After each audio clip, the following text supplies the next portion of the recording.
Bell. This is my media presentation for Introduction to Mass Communication. So let's get started. So the piece of media I'm analyzing today is the movie Music by Sia. This garnered a lot of controversy when it came out, when the trailers were released, and even long after. There's still a lot of criticism doled out to this movie, and we're going to talk about some of that today. So let's get started. So first and foremost, here's a bit of a synopsis of Music, what the movie's about. So in essence, Music, the titular character, played by Maddie Ziegler, is a young nonverbal autistic woman who falls under the care of her half-sister Zoo, played by Kate Hudson, after her grandmother dies, who is played by Mary Kay Place. And essentially the movie kind of focuses around Music and her experiences with the world, and how Zoo and Ebo, who is Music's neighbor, how they all interact. And we'll get into that in a little bit. But yeah, so that's kind of the whole thing with the movie. And then the way we see how Music experiences the world is through these dance sequences that occur throughout the movie, that I believe are choreographed and all that. Not I believe, but I don't know. But basically Music's perspective is given via these dance breaks, these musical dance sequences. And that's how we see Music's experience in the world. So let's move on to the main issues with Music. These are just some of them. There are multitudes more. These are the 8. These are the 7 I wanted to cover mainly. First of all, there was a lot of controversy around casting a non-autistic actor for the role of an autistic character. And because Maddie Ziegler is neurotypical, obviously she's not going to have the lived experiences of someone with autism, and we'll get into portrayals and whatnot later. But this garnered a lot, and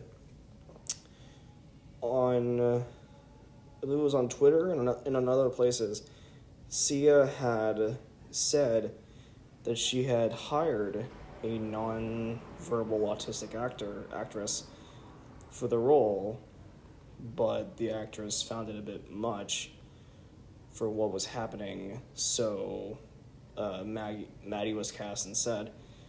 Interesting choice, but it's kind of the least of our problems, really, although it's a major problem regardless. And then both Sia and Maddie kind of did wonky research, because with Sia's research, it didn't seem like she did a lot, because, she hired on... She said, she had Autism Speaks to help out with the movie, which is a weird choice, because if she'd actually done some research into the community and what Autism Speaks is and how that all works, she'd have known that they were she'd have known that they were not the choice to have on hire when you're trying to find autism organizations, and ethical ones at that.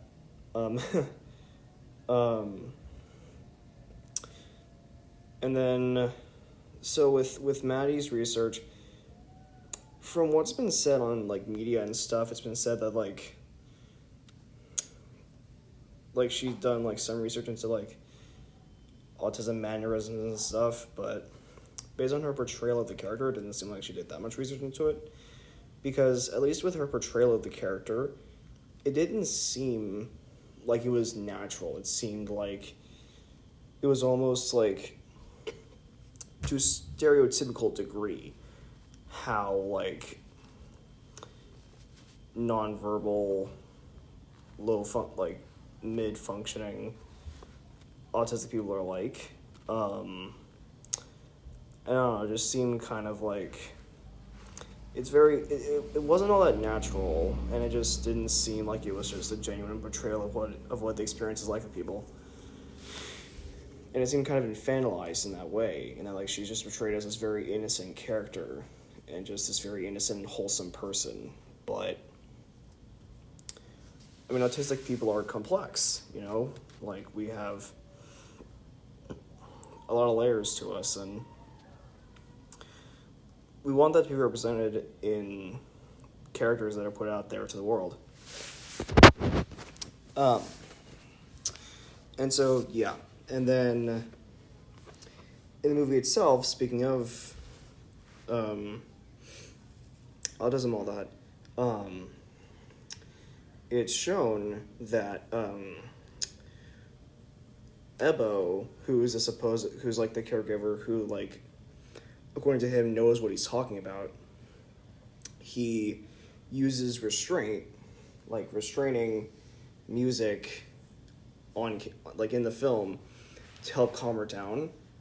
But in reality, this makes the situation worse. And in fact, there are in fact recorded deaths of autistic children by like restraining them, by holding them down. Like, there are confirmed deaths, and it's absolutely like horrifying that like they use this in the movie because of that, and then also because like it would just make the situation worse for the person. It's unrealistic. Like, for me, like, being restrained is not the best, and you know, I'll screw up and so. But for like someone like low functioning or someone who's like, you know, nonverbal, it would just make things worse. It would make them more anxious, you know? It's just kind of like, I don't know, not the best choice to have used restraint tactics in that when it would have been necessary. So yeah, and then finally, obviously, the most well-known part of this whole shebang is Sia's poor PR handling. She was like saying like, when autistic actors were like, we could have acted in that film if you needed autistic actors, we're right here. She was saying like, oh yeah, maybe you're just a bad actor and that kind of thing.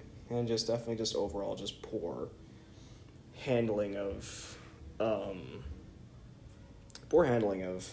PR from Sia on her part. So yeah, that's kind of the main problem with music. And here's how I kind of relate to this and why I'm talking about it is because I'm on the spectrum myself. You know, I'm on the spectrum. That's just what it. I was diagnosed high functioning, but I'm still on the spectrum, and I relate to this movie in that it's like it's a representation of me. Like, when I saw the movie, the restraint scenes like infuriated me the most because it's like, you know, like it's terrific that the restraint would be used when it's not necessary, and it just made me feel very anxious about it. And just like I said before, just while autism is indeed a spectrum and everyone experiences it differently, it seemed like this performance by Maddie was not great.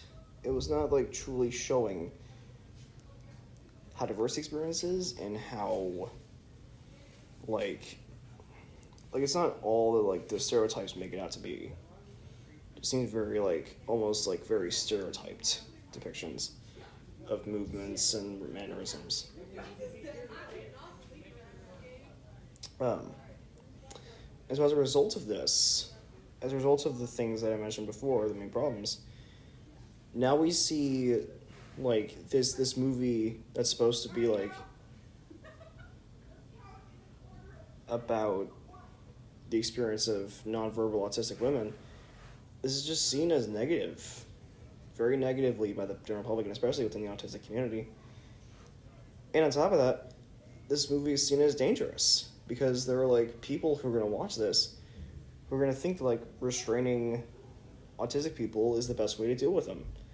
And that's a dangerous mindset. That's a dangerous thing, you know, you're putting out there, you know? Like, it's not the best thing to have for that. And so, it's just, yeah, so this media is not going to be positively viewed for some time.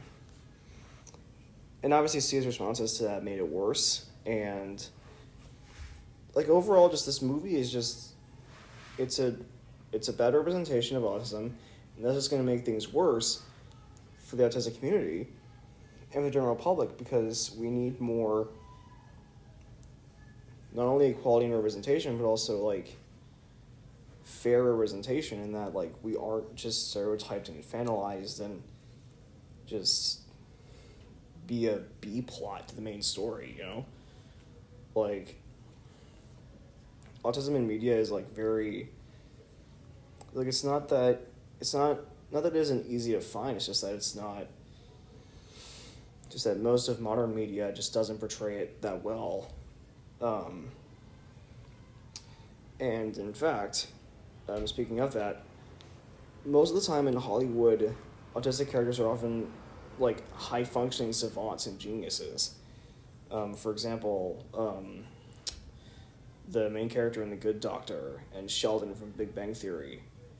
You know, those two are like savants. Those two are geniuses in their fields.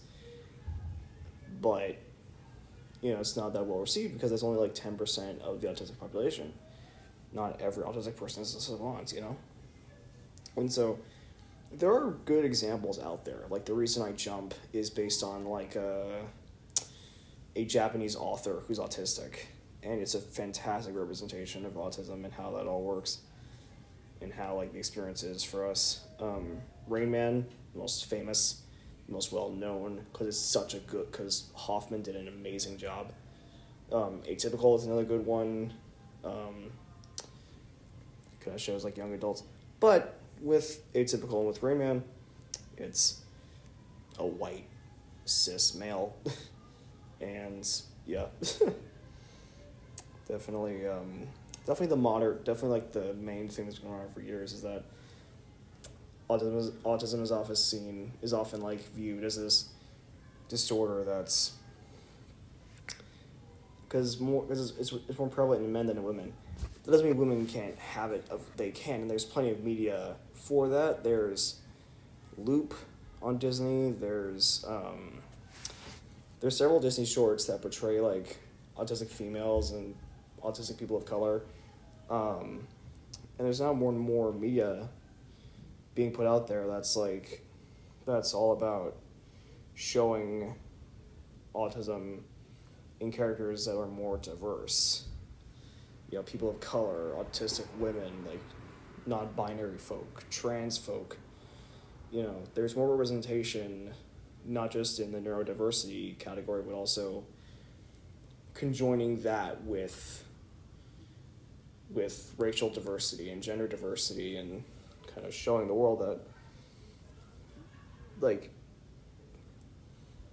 there are autistic people of all kinds. It's not just the typical white man, you know? So, but, yeah, definitely Sia's movie is not good at all, even though it is a woman having autism. It's still horrific because of what's shown in the movie and the overall thing of it, and then just Sia herself being an a-hole and her takes on all the different criticisms she faced, and then working with Autism Speaks, and just the whole mishmash of horribleness. And so yeah, that's my take on that.